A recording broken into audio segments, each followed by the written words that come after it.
What happened to Nairs? The Nair ambiguity part 2. After marrying the clever youth, the Nair girl is happy for a short period, seeing the welcome behavior of the youth and his family.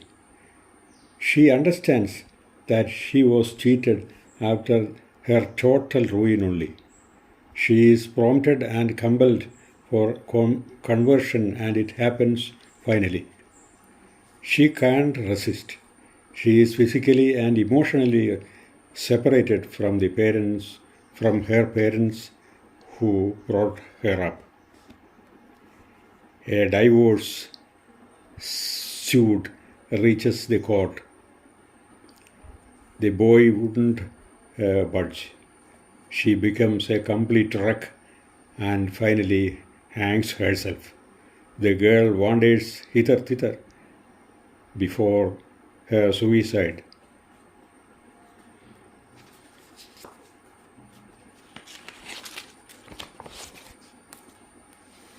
Nair parents fail to teach their children religious values and epics like Ramayana, Mahabharata, and Bhagavad Gita, which are nowadays adored by other communities. They hold Hindu wisdom and knowledge in high esteem in modern times. At the same time, Nairs not only do not understand them but disrespect and discard them. They try to be modern by going to Christian churches and mosques to show that they are secular. Nair lacks in entrepreneurship and absolutely. He thinks it is very difficult. He considers small enterprises as a shame. Others start very low and then climb up steadily. They face hurdles with nerve. If they fail in one, then they won't withdraw. They try again and again and reap success. Nairs shrink themselves to the village interior with their few cents of ancestral land. Even there, they are shy of taking the plow. Nairs have problems at the finishing point. They cannot gain momentum at that moment.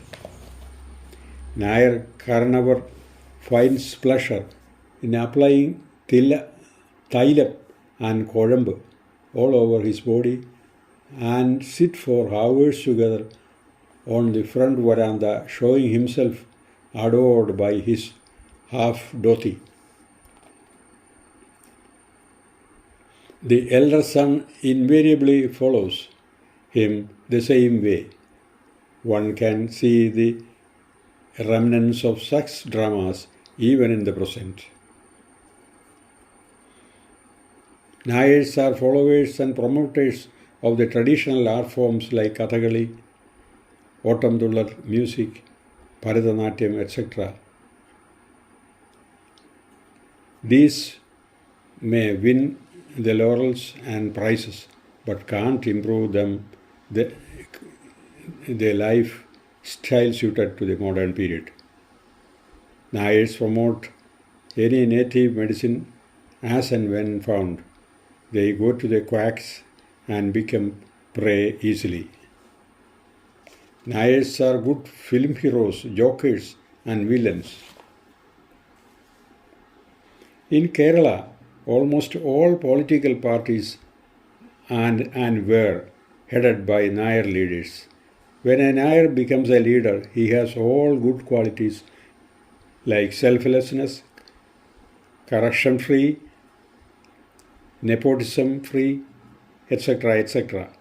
He will be respected by all. He will be a model for others. Nairs are superstitious sort of community. They believe in worthless, unreal and traditional age-old customs. They fall in the trap of mantravadis or black magicians. They can starve for days and still spend a lot for all these things. Nairs have been looted by the priest class, including Nambudiris, ever since the onset of Kerala caste system. Many acharams and anishtanams are useless and very cumbersome. They have been promulgated for the welfare of the priesthood class. But Nairs fell a prey for them. They blindly followed and obeyed the priests. For example, animal sacrifices were common to please gods and goddesses in olden times. In very olden days, even humans usually were sacrificed. Little girls were taken to the sacrificial dais. In rare cases, they were even slaughtered. Such ghastly acharams, if were ordered then to the Nairs, used to supply money and materials for them. Thus, the Nairs were instrumental and they cannot get away from the sin they inherited for all these reasons.